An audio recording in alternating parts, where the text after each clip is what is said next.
तो रेलवे परिवार में आप सभी का स्वागत है।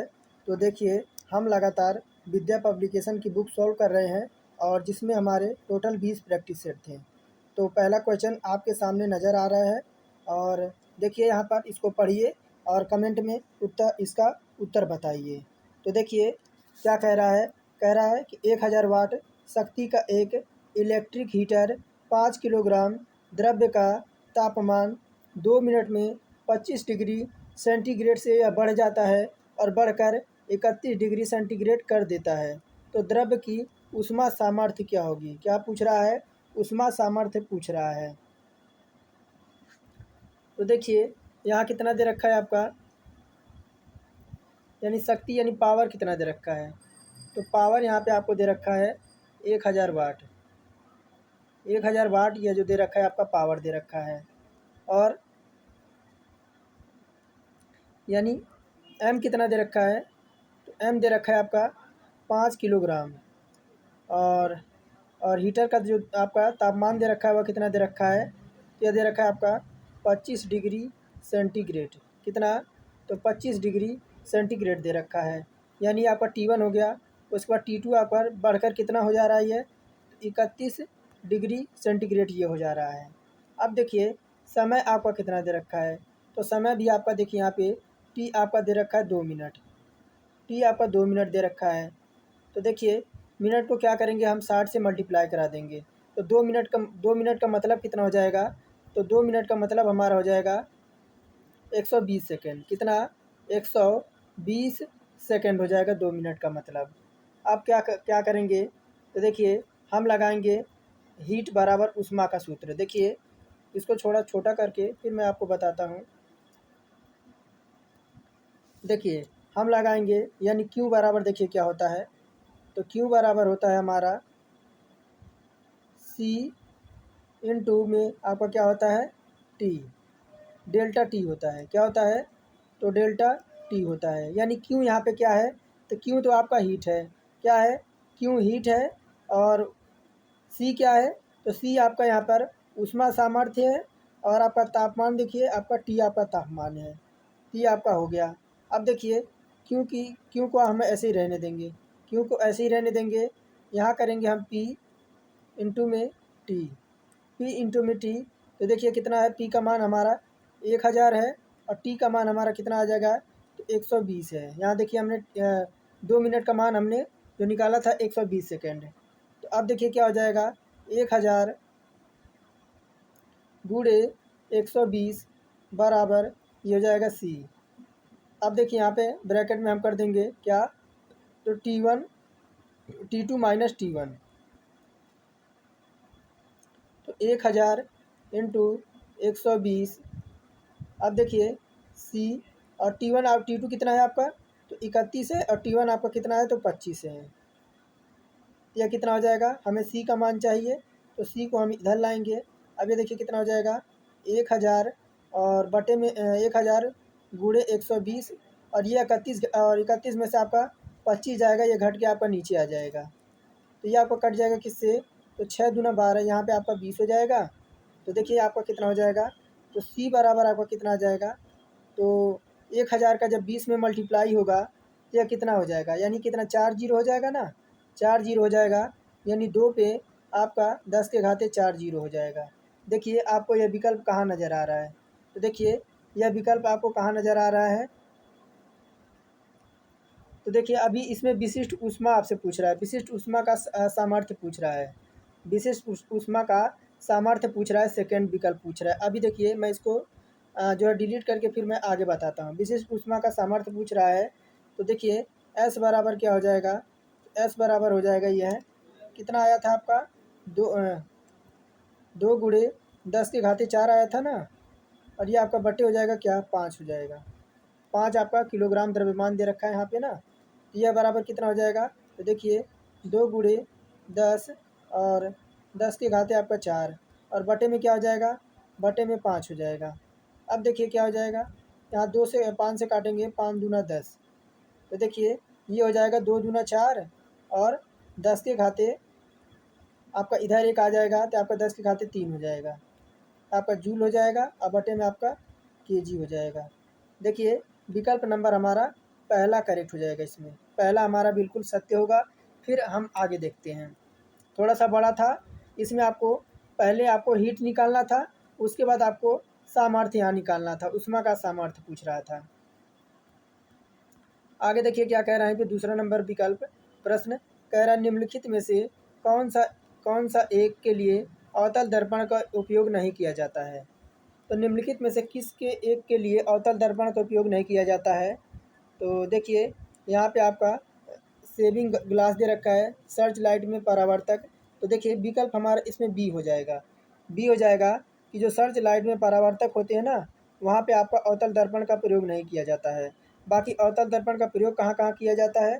तो देखिए एक तो दाढ़ी बनाने में, क्या करने में, तो सेविंग करने में, सेविंग करने में जो है अवतल दर्पण का प्रयोग किया जाता है। और देखिए फिर आपका आँख, कान और नाक के जो डॉक्टर होते हैं वह इस अवतल लेंस का जो है प्रयोग करते हैं। आगे बढ़ते हैं, देखिए तीसरा नंबर प्रश्न क्या कह रहा है। कह रहा है कि एक आदर्श ट्रांसफार्मर के प्राथमिक में 100 फेरे हैं और द्वितीयक में n, यदि 220 वोल्ट AC निविष्ट करने पर 11 वोल्ट निर्गत होती है तो n क्या होगा।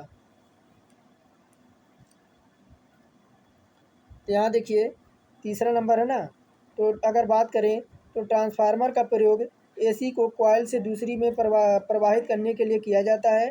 ट्रांसफार्मर में जो होते हैं वह 2 कुंडलियाँ होती हैं। कितनी, ट्रांसफार्मर में 2 कुंडलियाँ होती हैं और ये चारों ओर इस्पात के आवरण से जो है बना होता है। तो ट्रांसफार्मर तो मैं अभी दिखा नहीं सकता आपको क्योंकि फिगर बनाना पड़ेगा। तो देखिए इसका हो जाएगा क्या, तो V1 आपका कितना दे रखा है, 1 मिनट में इसको थोड़ा छोटा करके फिर मैं आपको बताता हूँ। देखिए यहाँ पे V1 का मान कितना दे रखा है, तो V1 का मान दे रखा है आपका 220 वोल्ट, 220 वोल्ट दे रखा है।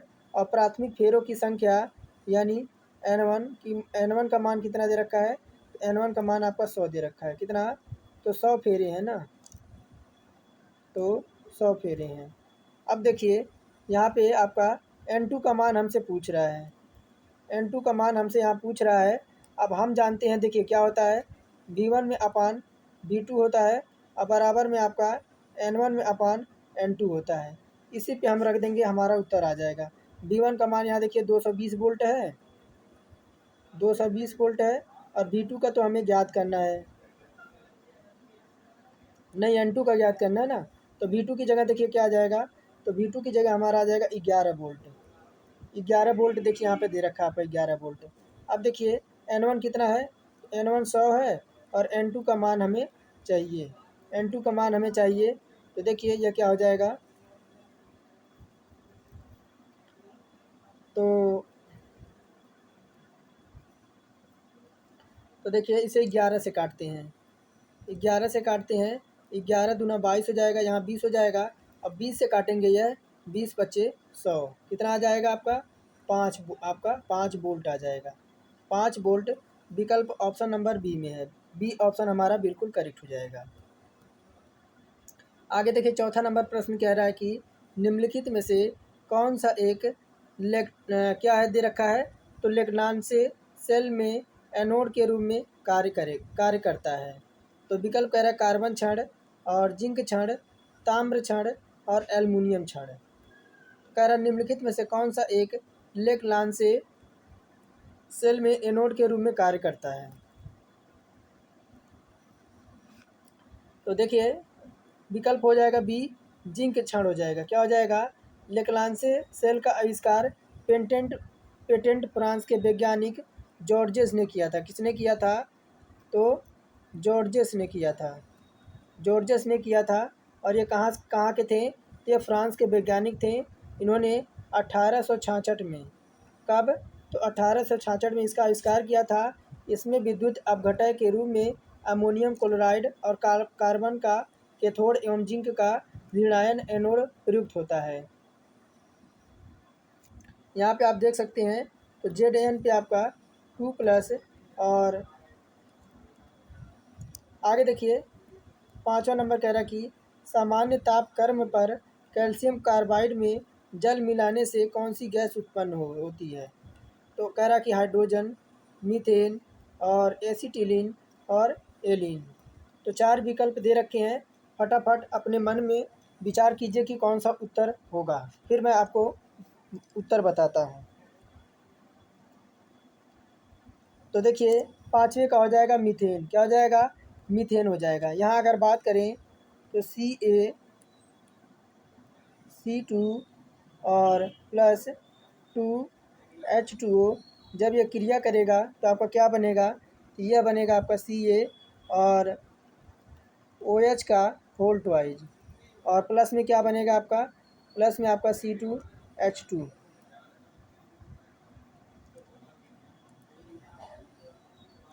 आगे देखिए, कह रहा जब नाभिकी से बीटा किरण उत्सर्जित होती है तो कौन सा नहीं बदलता है। तो विकल्प कह रहा कि प्रोटॉन तथा न्यूट्रॉन संख्या का योग, और प्रोटॉन संख्या, न्यूट्रॉन संख्या और पूर्ण आवेश। तो विकल्प फटाफट चुनिए, फिर मैं उत्तर बताता हूँ।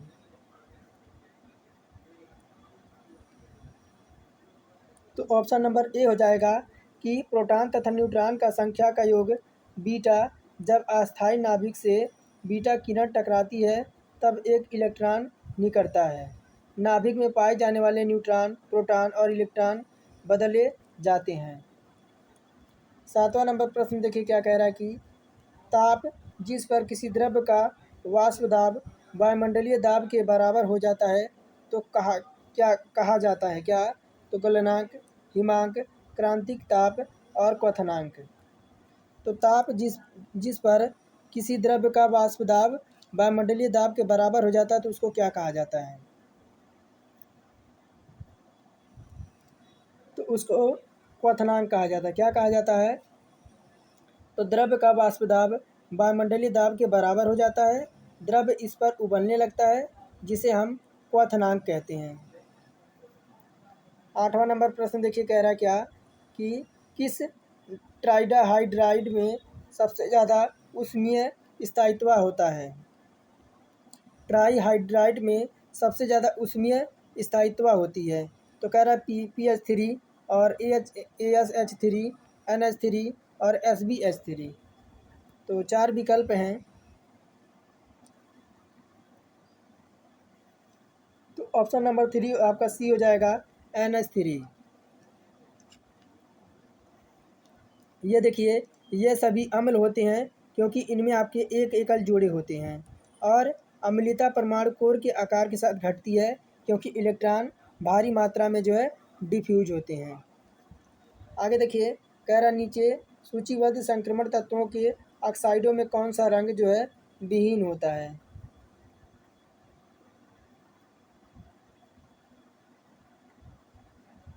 ऑप्शन नंबर ए हो जाएगा आपका TiO2। क्या? तो TiO2 जो है आपका, यह अपनी ऑक्सीकरण स्थिति में सफ़ेद रंग के कारण ऑक्साइड बनाता है। 10वां नंबर देखिए कह रहा है कि कौन सा ऐसा तत्व है जिसे मेंडलीव की आवर्त सारणी में समूह तीसरे के ए परंतु 18वां समूह आधुनिक आवर्त सारणी में समूह 13 के सदस्य के स्थान के रूप में स्थान मिला है, सदस्य के रूप में स्थान मिला है।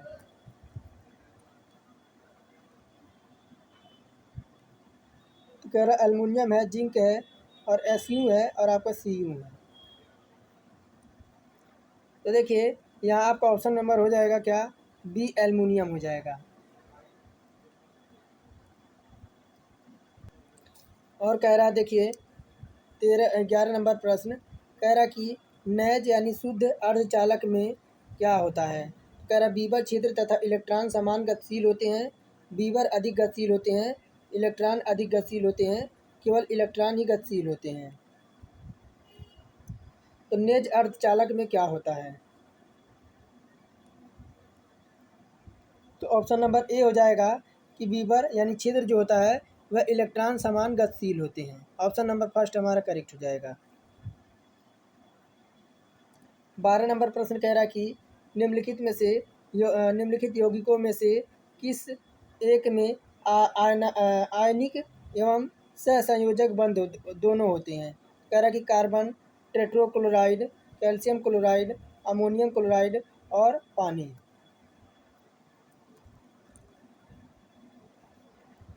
तो 12 का विकल्प नंबर सी हो जाएगा अमोनियम क्लोराइड। किसमें?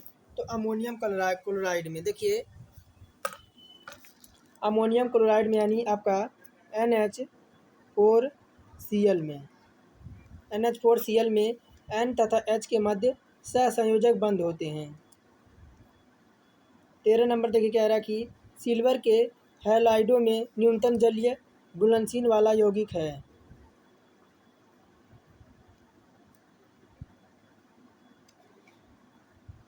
तो न्यूनतम की बात करें तो ऑप्शन नंबर हो जाएगा AgL। यह जो हो जाएगा AgL, एक मिनट देखिए 13 का डी हो जाएगा, हाँ 13 का डी हो जाएगा आपका AgL हो जाएगा।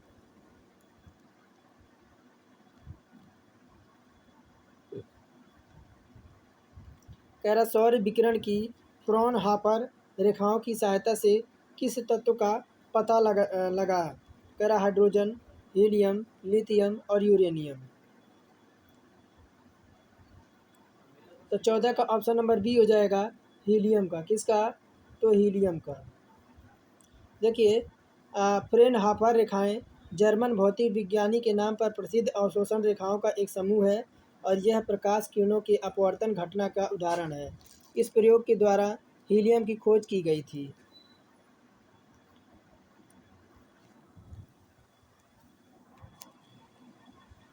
पंद्रह नंबर देखिए क्या कह रहा है।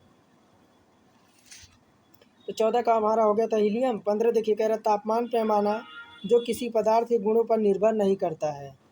कह रहा कि सेल्सियस पैमाना और र्यूमर पैमाना और फ़ारेनहाइट पैमाना और केल्विन पैमाना।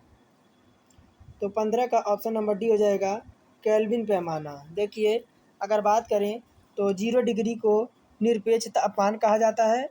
इससे नीचे तापमान प्राप्त नहीं किया जा सकता है। यह पैमाना किसी पदार्थ के हिमांक और क्वथनांक पर जो है निर्भर नहीं करता। 16 नंबर प्रश्न कह रहा कि समांतर किरणों का एक बिंदु पर केंद्रित करने के लिए सबसे उपयुक्त कौन सा दर्पण होता है? तो उत्तल गोलीय, अवतल गोलीय या अतिपरवलयीय या परवलयीय। तो समांतर किरणों के एक बिंदु पर केंद्रित करने के लिए सबसे उपयुक्त कौन सा दर्पण होता है? यह जो हो जाता है आपका परवलयीय दर्पण हो जाता है। कौन सा? एक परवलयीय क्षेत्र एक ही फोकस पर समांतर किरणों को केंद्रित करने के लिए सबसे उपयुक्त होता है। कह रहा न्यूटन के शीतलन नियम किस नियम को सन्निकट रूप है यानी मिलता जुलता है? कह रहा वीन विस्थापन नियम, स्टीफन नियम और किरचॉफ नियम और जीन्स नियम। तो न्यूटन का जो शीतलन नियम है वह किस नियम के सन्निकट रूप है?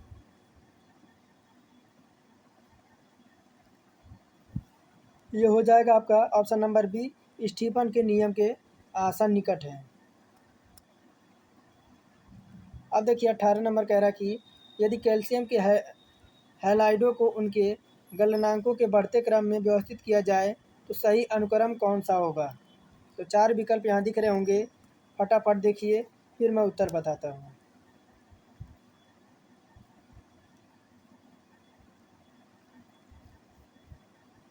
ऑप्शन नंबर ए हो जाएगा। ऑप्शन नंबर जो है कि यदि कैल्शियम के हैलाइडों को उनके गलनांकों के बढ़ते क्रम में रखा जाए यही व्यवस्थित आपका अनुक्रम होगा। Option number A. जैसे जैसे आयन का आकार बढ़ता है सहसंयोजक गुण भी बढ़ता जाता है और इसका गलनांक जो है कम होता जाता है। 19 नंबर कह रहा है कि निम्न में से कौन सा नाभिकीय विखंडन रिएक्टर में ईंधन हो सकता है? तो विकल्प सुनिए कैडमियम, थोरियम, हीलियम और ड्यूटेरियम।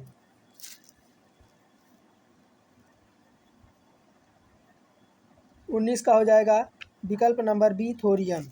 रिएक्टर में सबसे अधिक जो है प्रयोग होने वाला ईंधन यूरेनियम है और प्लेटिनियम और थोरियम जैसे ईंधनों का प्रयोग किया जाता है। और 20 नंबर कह रहा है कि धातु के एक तार में धारा प्रवाहित हो रही है, यदि तार का तापमान बढ़ाया जाए तो कौन सी राशियाँ जो है बदलेंगी? ऑप्शन नंबर डी हो जाएगा यह सभी हो जाएंगी, यानी केवल अपवाह गति और केवल प्रतिरोधकता, केवल प्रतिरोध। यह विकल्प हमारा ऑप्शन नंबर डी इसमें करेक्ट हो जाएगा।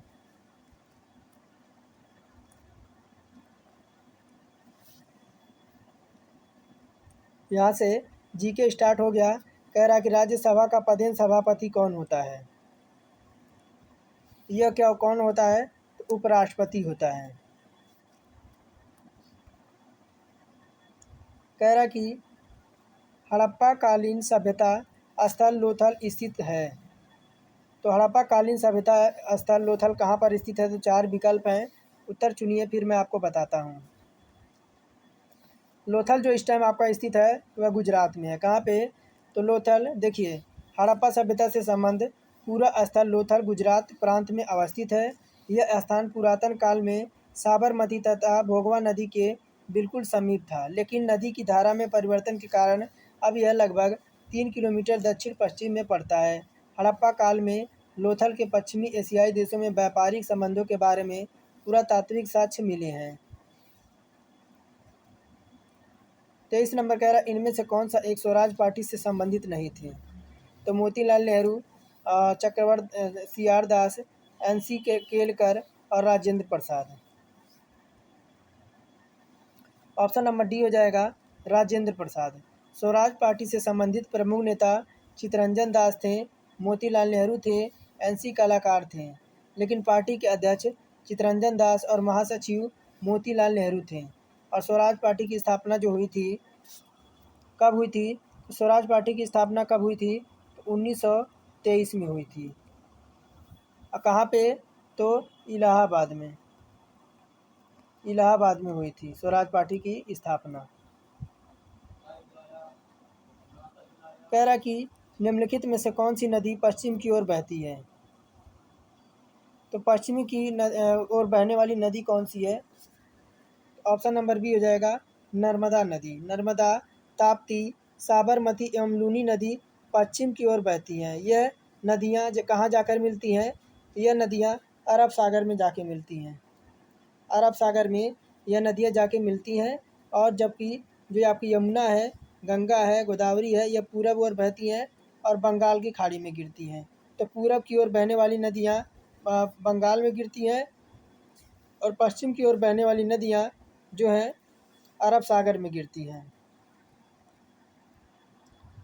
25 नंबर कह रहा है कि वह कौन सी तिथियां हैं जब 2 गोलार्धों में दिन और रात जो है बराबर होती है?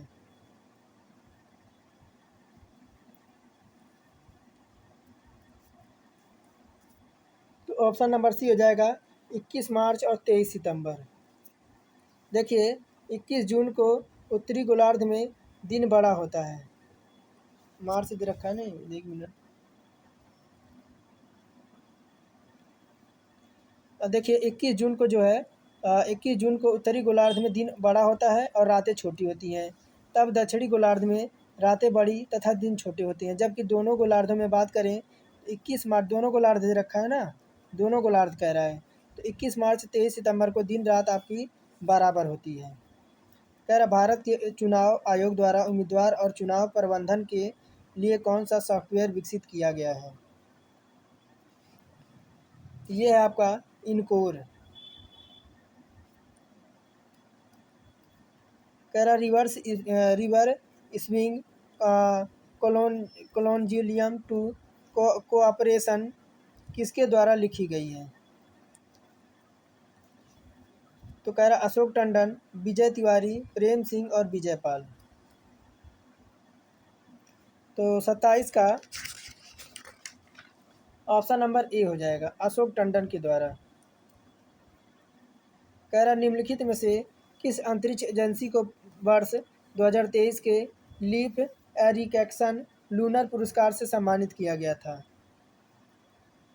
28 का हो जाएगा बी, इसरो। कह रहा तंजानिया के जंजीबार द्वीप पर किस भारतीय प्रौद्योगिकी संस्था के अंतर्राष्ट्रीय परिसर की स्थापना नवंबर 2023 में की गई है?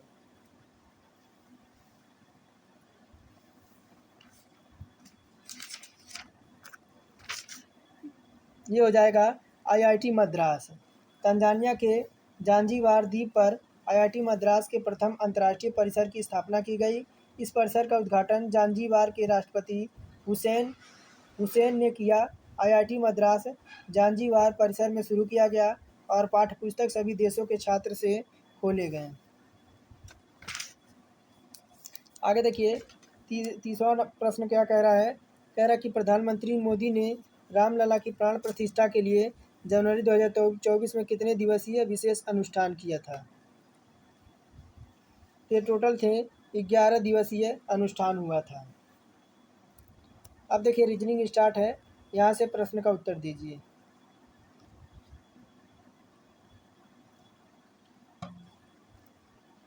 कह रहा उस विकल्प का चयन करें जिसके बाद ठीक उसी प्रकार संबंधित है जैसे जिस प्रकार दिए गए शब्द में युग्म संबंधित है। तो मॉस्किटो का क्या दे रखा है, तो स्वाम दे रखा है। तो देखिए 31 नंबर है ना। तो देखिए जिस प्रकार स्वाम मच्छरों मॉस्किटो का एक समूह होता है, क्या होता है, स्वाम जो होता है ना वो मॉस्किटो यानी मच्छरों का एक क्या होता है, तो प्रजाति होती है। उसी तरह जो है इसको क्या होता है, तो आपका ये क्या दे रखा है, यहाँ देखिए सकूल दे रखा है। सकूल जो है वह शार्क मछलियों का एक समूह होता है। क्या होता है, शार्क मछलियों का एक समूह होता है। कह रहा कि एंजियोप्लास्टी जो हृदय से संबंधित है, तो डायलिसिस का संबंध किससे होगा। देखिए जिस प्रकार अगर बात करें तो हृदय रोग के लिए जो है, हृदय रोग के इलाज के लिए एंजियोप्लास्टी उपयोग किया जाता है, यानी हृदय रोग के इलाज के लिए एंजियोप्लास्टी प्रयोग किया जाता है। उसी प्रकार किडनी का इलाज करते समय डायलिसिस किया जाता है। क्या किया जाता है, तो किडनी का इलाज करते समय डायलिसिस का प्रयोग किया जाता है। कह रहा फोटो में किसी महिला को देखते हुए मीरा ने कहा उसके पिता के एकमात्र पुत्र की पत्नी मेरी सासू माँ है। मीरा के पति का फोटो में दिखाई गई महिला से क्या संबंध है।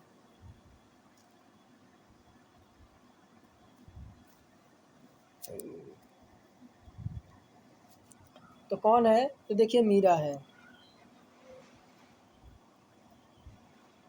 तो मीरा है, ये मान लीजिए मीरा है। तो कह रहा कि फोटो में किसी महिला को दिखाते हुए मीरा ने कहा उसके पिता, यानी मीरा के कह रहा कि फोटो के पिता एकमात्र पुत्र की पत्नी मेरी सासू माँ है, यानी इसकी सासू माँ हो जाएगी और यह इसकी सासू माँ हो जाएगा। और ये देखिए ये इधर ये मीरा का ये पति हो जाएगा, मीरा का पति हो जाएगा। और ये जो हो जाएगा उसका पिता हो जाएगा। ये दोनों भी हस्बैंड वाइफ हो जाएंगे। अब क्या कह रहा है कि मेरी सासू माँ है और मीरा के पति का फ़ोटो दिखाई गई महिला से क्या संबंध है। तो वह क्या हो जाएगा, तो मीरा जो है मीरा का पति उससे महिला का क्या हो जाएगा, भतीजा हो जाएगा। ऑप्शन नंबर ए देखिए, थोड़ा सा डायग्राम सही बना नहीं, आप एक बार डायग्राम सही से बनाकर देख लीजिएगा। ऑप्शन नंबर ए हो जाएगा कि इसका जो आएगा भतीजा आएगा।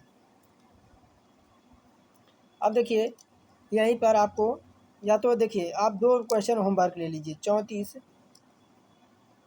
तो हो ही गया है एक समझ से, कोई बात नहीं। 35 हाँ 34 नंबर आप होमवर्क ले लीजिए। 34 नंबर होमवर्क रहेगा, आप कमेंट में बताइएगा। कह रहे यदि 10 नवंबर 2018 को शनिवार था तो 15 अगस्त 2017 को सप्ताह का कौन सा दिन होगा। यानी एक साल आपको 17 से आपको 18 की तरफ जाना है, तो ये आपको बताना है होमवर्क में। अब देखिए आगे बढ़ते हैं। कह रहा दी गई श्रृंखला का रिक्त पद ज्ञात करना है,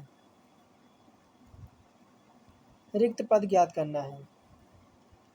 तो 35 नंबर प्रश्न है। तो देखिए इसमें हो क्या रहा है, तो 12 दे रखा है, 12 से 3 जाते हैं तो 15 मिलता है, 12 से 3 जाते हैं तो 15 मिलता है। और यहीं पर अगर 15 में 15 पचे 15 पचे क्या हो जाएगा, तो 15 पचे 75 हो जाएगा। यानी यह 5 का गुणा हुआ है, क्या हुआ है, 5 का गुणा हुआ है। अब देखिए क्या हो जाएगा, 3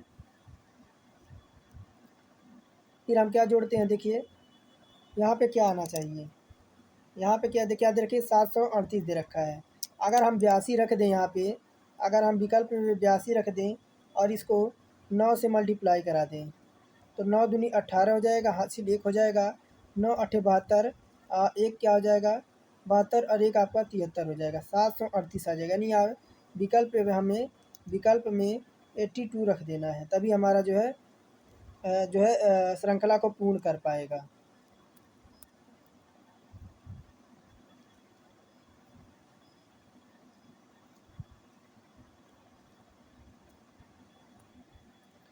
तो देखिए क्या कह रहा है, 36 नंबर प्रश्न कह रहा है कि एक निश्चित कोड भाषा में मशीन को इतना लिखा जाता है, तो प्रेडिक्ट को कैसा लिखा जाएगा। तो देखिए यहाँ पे आपका एम का अपोजिट क्या होता है, एम का अपोजिट एन होता है, एम का अपोजिट यहाँ पे एन होता है। मैं थोड़ा सा इसको इधर रख दीजिए, थोड़ा सा इधर आने दीजिए। क्या दे रखा है आपका, तो एम है, ए है और सी है,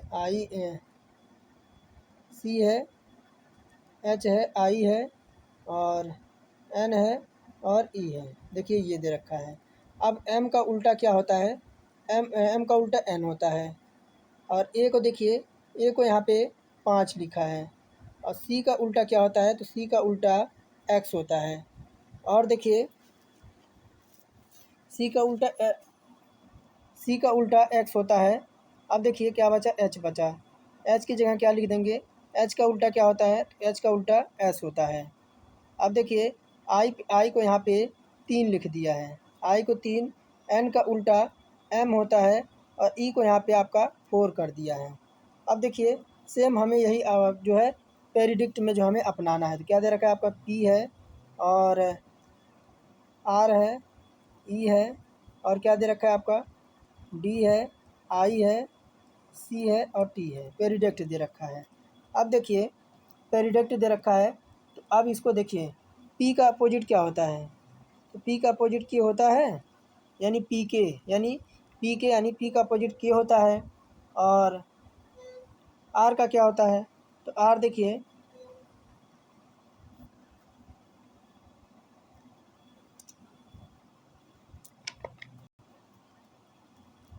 आर का यहाँ हो जाएगा आपका, क्या हो जाएगा, तो पी का के हो गया है ना, तो आपका हो जाएगा क्या, एल हो जाएगा, एल हो जाएगा। ई का यहाँ पे देखिए, ई का कोड आपको यहाँ पे 4 दे रखा है। तो देखिए देखिए विकल्प नंबर केवल आपका किस में है, तो विकल्प नंबर केवल आपका ऑप्शन नंबर बी में है। ऑप्शन नंबर बी के अलावा यह तर्क आपका किसी में नहीं दिख रहा है। अब देखिए क्या कह रहा है, कह रहा है जॉनसन अपने कार्यालय के लिए कार से चला। जॉनसन जो है अपने कार्यालय के लिए कार से चला और वह उत्तर की ओर 15 किलोमीटर चला। उत्तर की ओर जॉनसन जो है 15 किलोमीटर चला, चला। फिर कह रहा 10 किलोमीटर पश्चिम की ओर चला। फिर 10 किलोमीटर वह पश्चिम की ओर चला। 10 किलोमीटर पश्चिम की ओर चला जॉनसन। अब देखिए मान लीजिए उसका 0 पॉइंट ये रहा, यहाँ से शुरू किया है वो। अब क्या कह रहा है कि फिर वह दक्षिण की ओर मुड़ा और 5 किलोमीटर चला। दक्षिण की ओर वह मुड़ा और 5 किलोमीटर चला। ये कौन सा पॉइंट था, यह उसका ए पॉइंट था और ये उसका बी पॉइंट, फिर सी पॉइंट। अब वह डी पॉइंट चलने 5 किलोमीटर यहाँ से चल रहा है दक्षिण की ओर। इसके बाद वह पूर्व की ओर घूमा और 8 किलोमीटर चला, यानी 10 है ना, ये 10 है, इसको 8 तक चला देते हैं। यहाँ देखिए 8 तक चल गया ये, मान लीजिए डी, और ये आपका यहाँ पे ई पे आ गया, ई पे आ गया। फिर कह रहा अंततः वह दाहिने मुड़ा और 10 किलोमीटर चला। दाहिने मुड़ता है वह, तो यहाँ से 5 हो गया ना, यहाँ से यानी 10 यहाँ पे हो गया, यहाँ पे 10 हो गया, 10 हो गया यहाँ पे। कह रहा वह क्या कह रहा, कह रहा कि जिस बिंदु से वह चला था उस बिंदु से वह कितनी दूर और किस दिशा में है। तो देखिए आपका यही वाली दिशा पूछ रहा है, यहाँ से यहाँ तक बस यही दिशा पूछ रहा है।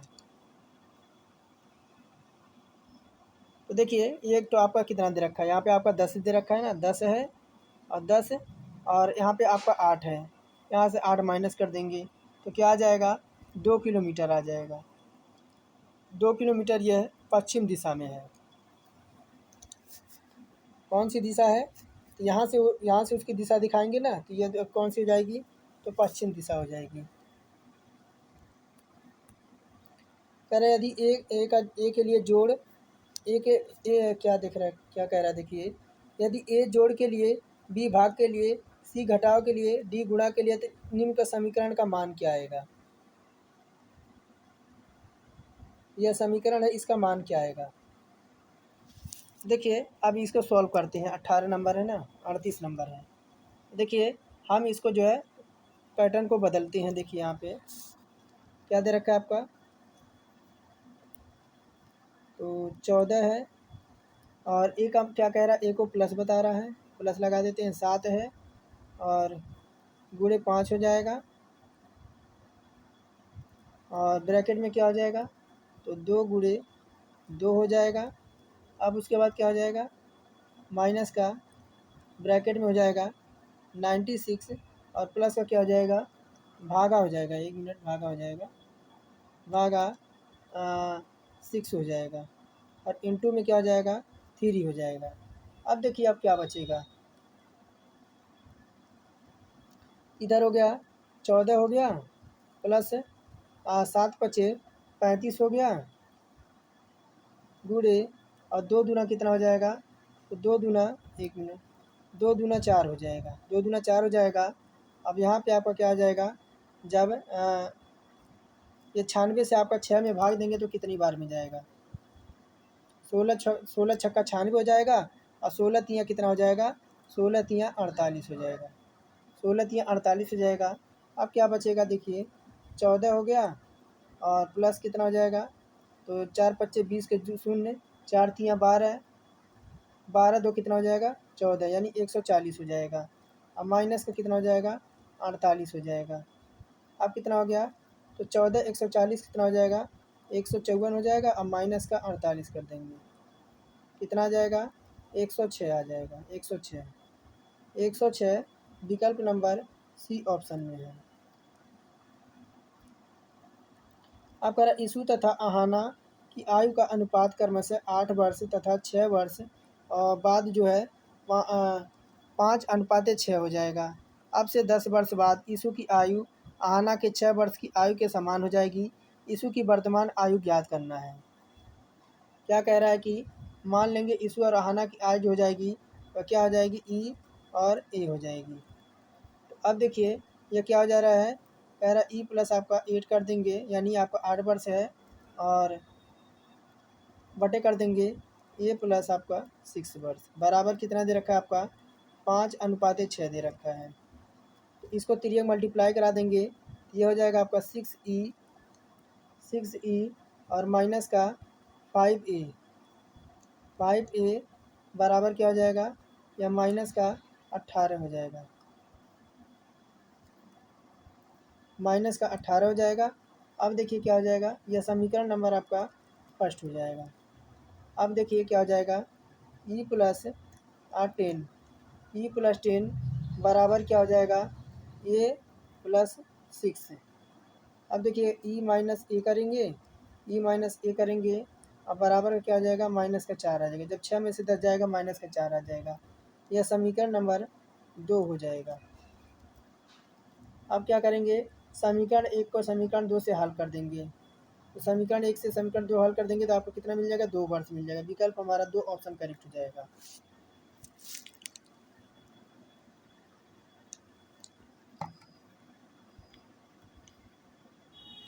कह रहा P Q R S T एक पंक्ति में पश्चिम की ओर मुख करके बैठे हैं, पश्चिम की ओर जो है मुँह करके बैठे हैं, सभी की अब मुख जो है पश्चिम की ओर है। 1 2 3 4 5 सभी का मुख पश्चिम की ओर है। तो कह रहा कि मुख करके बैठे पी तथा क्यू एक साथ बैठे हैं। पी और क्यू जो है देखिए, पी को यहाँ बैठा देते हैं और क्यू को जो है यहाँ बैठा देंगे, एक साथ बैठे हैं। आर दक्षिण छोर पर है, आर कहाँ पे है, आर दक्षिण छोर पर है। फिर कह रहा है कि एस उत्तरी छोर पर बैठा है, एस उत्तरी छोर पर बैठा। एक और बचा है, कौन बचा एक, तो एक आपका टी बचा, टी को यहाँ बैठा देते हैं। तो कह रहा है कि बताइए पंक्ति के मध्य में कौन बैठा है। तो पंक्ति के मध्य में क्यों बैठा है, कौन बैठा है, पंक्ति के मध्य में क्यों बैठा है। कह रहा यदि बीते कल से 2 दिन पहले शुक्रवार था तो परसों कौन सा दिन होगा। यानी बीते कल से पहले। तो कह रहा कि यदि बीते कल से 2 दिन पहले, यानी जैसे आपका ये टुडे यानी आज हो गया, यह कल आपका बीता यानी कल बीता, इसके 2 दिन पहले शुक्रवार था, यहाँ पे क्या था, तो फ्राइडे यानी शुक्रवार था। तो परसों कौन सा दिन होगा, तो परसों कौन सा दिन होगा।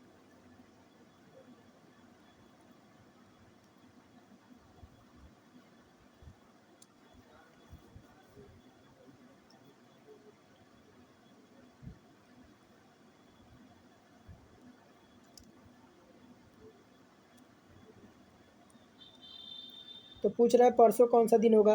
ये देखिए सैटरडे हो गया, यह संडे हो गया, और यह मंडे हो गया। यानी ये आपका टुडे यानी आज का दिन हो गया, यह आज का दिन हो गया, आज का दिन हो गया मंडे। फिर आपका अगला दिन क्या आ जाएगा, फिर अगला दिन ट्यूसडे आ जाएगा। फिर परसों कौन सा दिन आ जाएगा, तो परसों आपका बुधवार आ जाएगा, बुधवार। बुधवार विकल्प नंबर देखिए डी ऑप्शन में है। कह रहा यदि दिए गए बेन आरेख में उन भारतीयों को पहचानिए जो चित्रकार हैं पर शिक्षक नहीं हैं। तो शिक्षक नहीं है, इनको हटा दीजिए। ये वाला जो पोर्शन है आपका शिक्षक का है। तो देखिए आपका कौन सा है, तो आपका जो बचा कौन सा है, तो आकृति देखिए बी आकृति यहाँ पे देखिए आप ऑप्शन नंबर ए में है। उन भारतीयों को प्रदर्शित करता है जो चित्रकार नहीं है परंतु एक चित्रकार है परंतु शिक्षक नहीं है। कर दिए गए बेन आरेख को दिए गए कथनों और निष्कर्षों को ध्यानपूर्वक पढ़ें और यह मानते हुए तय करें कि दिए गए कथनों की जानकारी के अनुसार जो है सही है, भले वे ज्ञात तथ्यों से आपका भिन्न आते हों। तो देखिए क्या कह रहा है, कौन सा निष्कर्ष तार्किक रूप से अनुसरण करता है। तो कथन देखिए कह रहा है कि सभी पोलीगन एगल हैं। क्या दे रखा है, पोलीगन दे रखा है। सभी पोलीगन क्या हैं, तो एंगल हैं। क्या है, तो एंगल हैं, एंगल हो गया। और कह रहा है कि सभी एंगल डायनोगल हैं। क्या है, डायगोनल हैं। तो इसको देख लीजिएगा, इसको भी होमवर्क लीजिए। थोड़ा सा डायग्राम जो है बड़ा है, डायग्राम बड़ा है। बाकी आप इसको कमेंट में बताएगा इसका उत्तर क्या आएगा। कह रहा है कि कोई डायगोनल क्यूब नहीं है, इसका उत्तर क्या आएगा मैं आपको दिखा देता हूँ एक बार। देखिए ये वाला है, इसको स्क्रीनशॉट ले लीजिए। कह रहा है कि देखिए 44 नंबर क्या कह रहा है। कह रहा है कि दिए गए कथन पर विचार करें और निर्णय लें कि कौन सा निष्कर्ष तार्किक रूप से इस कथन का पालन करता है। कह रहा है कि कैल्विन क्लीन जीन्स का उपयोग करें और मेरे कैल्विन के बीच कुछ भी नहीं आता है, यह विज्ञापन दे रखा है। तो निष्कर्ष कह रहा है कि आकर्षक नारे लोगों को आकर्षित नहीं कर सकते। और सेकंड कह रहा है कि लोगों को डार्क शर्ट वाली जीन्स पसंद आती है। तो 4 ऑप्शन दिख रहे हैं, फटाफट उत्तर बताइए।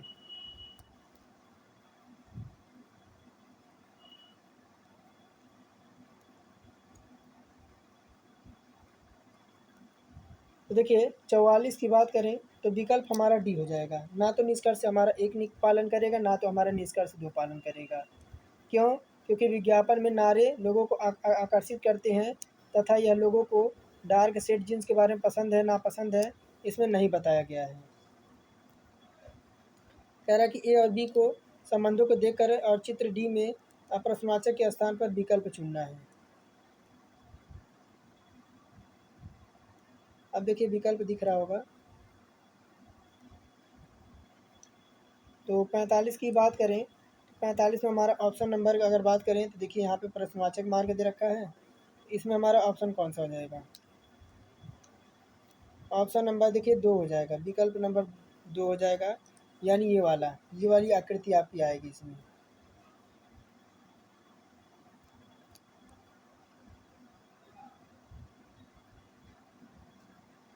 कह रहा है कि ए प्लस ई बराबर आपका ये वाला पैटर्न दे रखा है यहाँ पे।